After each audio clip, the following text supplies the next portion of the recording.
మా అన్నకి సభ్యత సంస్కారం ఈ రెండు లేవు. ఇవి వైఎస్ జగన్మోహన్ రెడ్డి గారి గురించి ఆయన చెల్లెలైనటువంటి వైఎస్ షర్మిల గారు చేసినటువంటి వ్యాఖ్యలు. అయితే గతంలో ఎన్నోసార్లు జగన్మోహన్ రెడ్డి గారి గురించి మాట్లాడడం జరిగింది. అయితే ఎన్నిసార్లు మాట్లాడినప్పుడు కూడా జగన్మోహన్ రెడ్డి గారు ఎందుకు స్పందించట్లేదు షర్మిల గారి వ్యాఖ్యల పట్ల?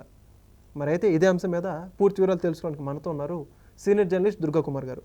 సార్ నమస్కారం అండి. నమస్తే వెంకట్, మన లియో వీక్షకులకు కూడా. జగన్మోహన్ రెడ్డి గారికి సభ్యత సంస్కారం లేవు అని చెప్పేసి సొంత చెల్లెలే మాట్లాడుతోంది. ఇప్పటికే గతంలో ఎన్నోసార్లు ఆయనకు సంబంధించి ఘాటైన వ్యాఖ్యలు చేసిన షర్మిల గారు ఇన్నిసార్లు మాట్లాడుతున్నప్పటికీ కూడా ఎందుకని జగన్మోహన్ రెడ్డి గారు స్పందించట్లేదు? ఎందుకు చెవి పక్కన పెడుతున్నారు ఆయన? అదే ఇప్పుడు ఆమె చెప్పింది కదా, సభ్యత సంస్కారం లేదని. ఆ రెండు లోపిష్టం వల్లనే ఇక ఆయన స్పందన కూడా కరువైంది. ఇప్పుడు మనుషులకి ఒక మనిషి అని అనాలంటే ఆ మనిషికి కావాల్సిన భౌతికమైన రక్తం, సీము, నెత్తురు అంటారు చూసారా, అలాగే వ్యక్తిపరంగా సభ్యతా సంస్కారం కూడా ఒక మనిషికి ఆభరణాలు. కావాల్సిన ప్రాథమిక అంశాలు కూడా ఒక వ్యక్తి అని పిలవాలంటే, ఒక మనిషిని పిలవాలంటే ఆ సభ్యతా సంస్కారం ఉండాలి, సీము నెత్తురు ఉండాలంటాం కదా. ఆమె అదే చెప్పింది. కాబట్టి ఇప్పుడు మీరు అడుగుతున్నారు ఎందుకు స్పందించడు అని. స్పందించకపోవడానికి కారణం అదే, అవి లోపించటమే. ఆ లోపించిన మనిషిని మనం మనిషిగా ఎవరం కూడా ఊహించలేము, ట్రీట్ చేయలేము. అదే ప్రజలు కూడా గమనించారు. 2024 ఎన్నికల్లో ఈయన పరిపాలనకి పనికిరాడు, ఇతనికి ప్రజల పట్ల ప్రేమ లేదు, అభిమానం లేదు, ఆదరణ లేదు, ప్రజల రక్త మాంసాలు పీల్చుకునే ఒక వ్యక్తే తప్ప వ్యక్తి కూడా అనడానికి లేదు. మనం అనలేము ఆ మాట. ప్రజల రక్త మాంసాలు ఎవరు పీల్చుకుంటారండి? అడవి జంతువులు మనుషుల్ని తింటాయి.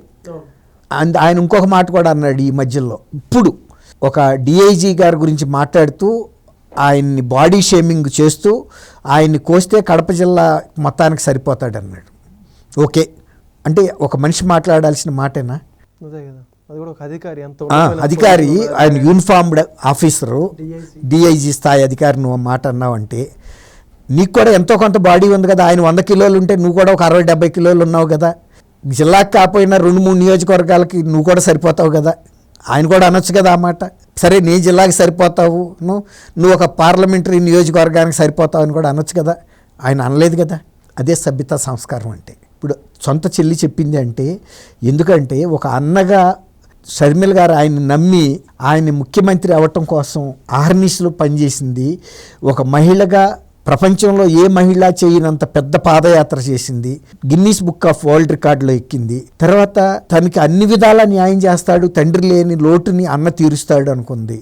రాజకీయంగా నాకు ప్రాధాన్యత ఇస్తాడు, తండ్రి కాలంలో అక్రమంగానో సక్రమంగానో సంపాదించిన ఆస్తిలో జగన్మోహన్ రెడ్డికి ఎంత వాటా వస్తుందో షర్మిలకు కూడా అంత వాటా రావాలి కదండి.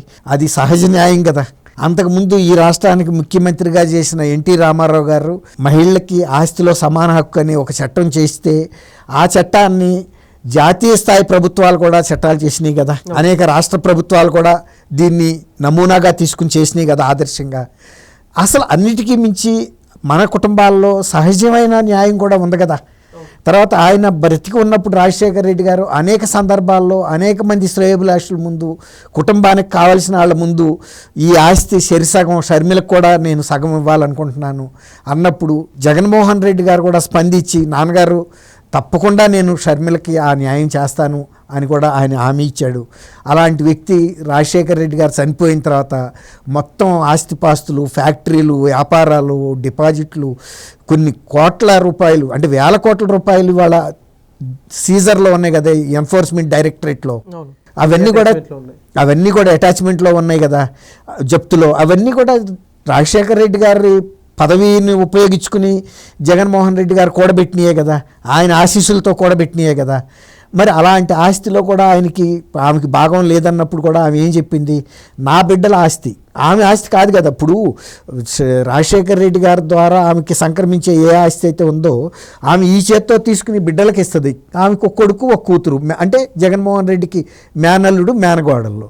ఆ వాళ్ళ ఆస్తి కూడా తినేశాడని కూడా బహిరంగంగా చెప్పింది కదా. తర్వాత తల్లికి గిఫ్ట్గా ఇచ్చిన షేర్లు కూడా నేను వెనక్కి తీసేసుకుంటున్నాను, గిఫ్ట్ రద్దు చేస్తున్నాను, బహుమతిగా ఇచ్చానని కోర్టుకు కూడా వెళ్ళాడు. అది ట్రిబ్యునల్ ఢిల్లీలో. ఆ ట్రిబ్యునల్కి వెళ్తే కూడా మనసు బాధపడి విజయమ్మ గారు 2 బహిరంగ లేఖలు రాసింది. నా కొడుకు ప్రవర్తన ఇతర పిల్లల్లాగా లేదు, తేడాగా ఉన్నాడు, నన్ను ఇలా వేధిస్తున్నాడు ఆర్థికంగా అని కూడా ఆమె లేఖలు రాసింది కదా. తర్వాత వీళ్ళిద్దరూ 2019లో నువ్వు ముఖ్యమంత్రి అవ్వాలని ఆమె పవిత్ర గ్రంథం పట్టుకుని విజయమ్మ గారు ఆమె శక్తి మేరకు ఆమె తిరిగి నా బిడ్డ కాదు మీ బిడ్డ, మీరు ఎన్నిక చేయండి, రాజన్న ప్రభుత్వం ఇస్తాడు, మనందరినీ కడుపులో పెట్టుకు చూసుకుంటాడు మా బిడ్డ అని చెప్తే ఒక మనిషిగా విజయమ్మ గారి మీద ఉన్న గౌరవంతో ప్రజలందరూ ఓట్లేశారు. వాళ్ళందరూ ఊహించిన స్థాయిలో ఆయన్ని గెలిపించారు 151 సీట్లు. అప్పటికి 5 సంవత్సరాల పాటు చంద్రబాబు నాయుడు గారు చేసిన పరిపాలనలో మంచి ఫలితాలు చూసినా కూడా ప్రజలు ఇంకా నేను బంగారు ఫలితాలు ఇస్తాను, మీకు బంగారు ఇటుకలు ఇస్తాను, ఇంకా మీరు మట్టి ఇటుకలతో పొయ్యిలు పెట్టుకుంటున్నారా అనే లెవెల్లో బిల్డప్ ఇస్తే నమ్మారు. తర్వాత ఇదొక రాజధాని, ప్రపంచవ్యాప్త స్థాయి రాజధాని కడతాను నేను అమరావతిని, ఈయన మామూలు ఇటుకలతో మామూలు కాంక్రీట్తో చేస్తున్నాడు, నేను బంగారపు తాపడం చేస్తాను, గతంలో ఎప్పుడో రాజులు కట్టినటువంటి చెప్తారు కదా రావణాసురుడు లంక ఎంతో అద్భుతంగా ఉండేదని, అలాంటి ఇది కడతానని చెప్తే ప్రజలు నమ్మి ఓట్లేసి ఎంత పరాభం భంగపాటుకు గురయ్యారు, ఎంత మోసానికి గురయ్యారు. బిడ్డలు నాసిరకం కల్తీ మద్యం తాగి చనిపోయారు, ఎక్కువ రేట్లకి కుటుంబాలు పోయినాయి. అన్నా క్యాంటీన్ లాంటి పేదలు తినే నోటి దగ్గర కూడు కూడా పళ్ళాన్ని కాలుతో తన్నినట్టుగా ఎగరగొట్టేశాడు. ఆయన టైంలో అసలు అన్నా క్యాంటీనే లేకుండా చేశాడు. ఈ విధంగా ప్రజల సొమ్ము ఆమె కూడా చెప్పింది కదా, నువ్వు నీ మీద ఇన్ని ఆరోపణలు వస్తే నువ్వు ఎందుకు అసెంబ్లీలోకి వెళ్ళి చెప్పలేకపోతున్నావు, నీకు సిగ్గు లేదా, సంస్కారం లేదా, సభ్యత లేదా అని అడిగింది కదా, ఎందుకు చెప్పలేకపోతున్నావు. ఇప్పుడు ప్రజలు కూడా అది కూడా గమనించి నీకు 11 సీట్లు ఇచ్చారు, 11 సీట్లు ఇచ్చినప్పుడైనా నువ్వు ప్రజల తరపున వెళ్ళి అసెంబ్లీలో ఎందుకు మాట్లాడలేకపోతున్నావు అన్నదే ఆమె బాధ కూడా. తర్వాత ఇంతవరకు జాతీయ స్థాయిలో కూడా ఇంత పెద్ద కుంభకోణం, మద్యం కుంభకోణం ఎక్కడ జరగలేదు, ఏ కుంభకోణం కూడా జరగల. ఆ కుంభకోణంలో మొత్తం నగదు రూపంలోనే నువ్వు డబ్బులు ఎందుకు వసూలు చేసావని కూడా అడిగింది. ఎందుకు చేయాల్సి వచ్చిందో నువ్వు చెప్పాల్సి కదా వెళ్ళి, ఎందుకు స్టాండర్డ్ బ్రాండ్స్ అన్నీ తీసేసి నువ్వు సొంత గుడంబా బ్రాండ్లు నీ ఇష్టం వచ్చినాయి అన్నీ పెట్టి ఇంతమంది సాగు కారకుడయ్యాడు చెప్పాలి కదా. తర్వాత చంద్రబాబు నాయుడు గారి మీద ఇంకా అవాకులు చవాకులు పేరుతున్నావు, నువ్వు మోడీ గారి మీద ఎందుకు దాడి చేయట్లేదని అడిగింది. ఒకవేళ ఎన్నికలే లోపభూయిష్టంగా జరిగినాయి, దొంగ ఓట్లు వేశారు, దొంగలు ఇచ్చారు ఓట్లు అన్నప్పుడు దానికి బాధ్యుడు కేంద్ర ఎన్నికల సంఘం కదా, ఆయన మీద ఎందుకు మాట్లాడవు అని అడిగింది. పార్లమెంట్లో ఎందుకు ప్రస్తావించవని అడిగింది, నీకు పార్లమెంట్ సభ్యులు లేరా. తర్వాత నువ్వు దత్తపుత్రుడిగా మోడీ గారితో పేరు పడ్డావు, నువ్వు చంద్రబాబు నాయుడు గారు రాహుల్ గాంధీతో హాట్ లైన్ పెట్టుకున్నాడని చెబుతున్నావు. తర్వాత మాణిక్ ఠాకూర్ మీద మాట్లాడుతున్నావు.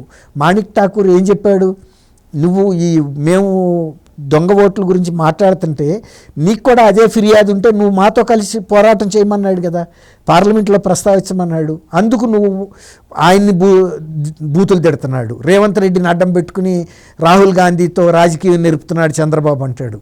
చంద్రబాబు నాయుడికి ఏ ఆఖరి ఎన్నికలు అని చెబుతాడు. ఏది ఎన్నికల ఫలితాలు వచ్చే ముందు రోజు.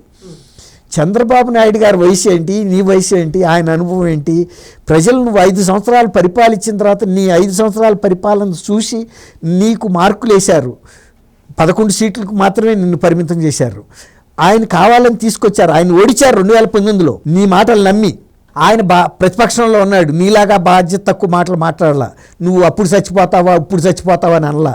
మీ నాన్నలాగా నువ్వు కూడా హెలికాప్టర్లో కూలిపోయి నువ్వు కూడా ముక్కలవుతావని అనలా. ఆయన ఎందుకు అనలేదంటే సభ్యతా సంస్కారం ఉన్న వ్యక్తులు అటువంటి మాటలు మాట్లాడరు, రాజకీయంగా మాట్లాడు అంతే. ఈ ఆఖరి ఎన్నికలు అని చెప్పడానికి నువ్వేమన్నా బ్రహ్మ రాతలు రాస్తావా, నువ్వెవరికన్నా, నువ్వెప్పుడు చనిపోయేది నువ్వు చెప్పగలవా.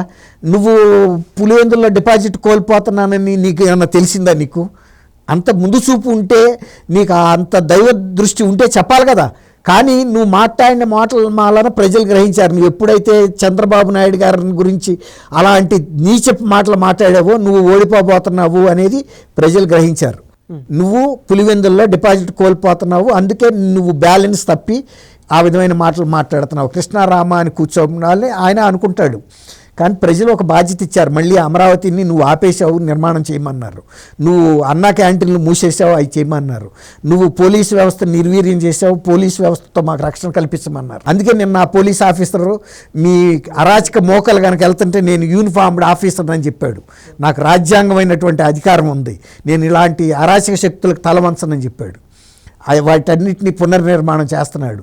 నీకు అక్కర్లేదు, నువ్వు ప్రైవేటు బౌన్సర్లను పెట్టుకుని రక్షణ కల్పించుకోగలవు, ఆడాళ్ళ ముఖాలు పగలు కొట్టించగలవు అనంతపూర్లో చేసినట్టు. కానీ ప్రజలందరికీ బౌన్సర్లు పెట్టుకోలేరు, వాళ్ళకి పోలీసులు కావాలి.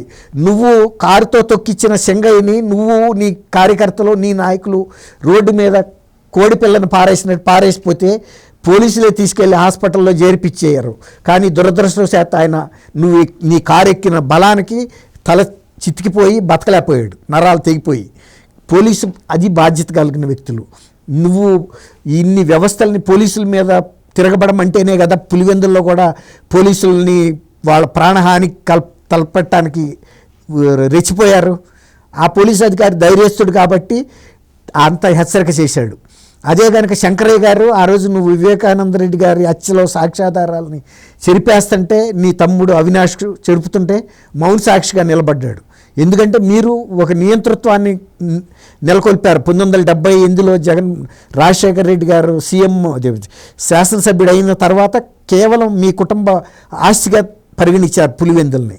అందుకే మొన్న రాష్ట్ర వ్యాప్తంగా ప్రజలు తిరగబడి 11 ఓట్లు వేసిన నీ భయానికి నిన్నైతే గెలిపించారు. నువ్వు రాష్ట్రం అంతా ప్రజలు ఓడించారు కాబట్టి ఇప్పుడు ఇవాళ వాళ్ళు తెలుసుకున్నారు జగన్మోహన్ రెడ్డి మారలేదు మనిషి, ఇంకా అదే నియంత్రిత ధోరణితో మన అణగదొక్కుతున్నాడు ఇక్కడ అని తెలుసుకోబట్టే ఇవాళ జెడ్పీటీసీలో ఫస్ట్ టైం వాళ్ళు స్వేచ్ఛగా ఎన్నికల్లో పాల్గొని ఓటేసి టీడీపీని గెలిపించారు. అంతకుముందు బీటెక్ రవి ఎవడో నాకు తెలియదని నువ్వు మాట్లాడావు. బీటెక్ రవి నీకు తెలియపోయినా పులివెందుల ప్రజలకు బాగా తెలుసు అనేది అర్థమైంది. ఆయన భార్యకి వచ్చిన ఓట్ల మెజార్టీలో నీ క్యాండిడేట్కి 10వ వంతు రాల, డిపాజిట్ కూడా పోయింది. నువ్వు ఇన్ని సంవత్సరాల నుంచి నియంతృత్వంతో నేను ఉన్నా కాబట్టి నా కుటుంబానికి తిరుగులేదు, నాకు తిరుగులేదని వెర్రవీగావు.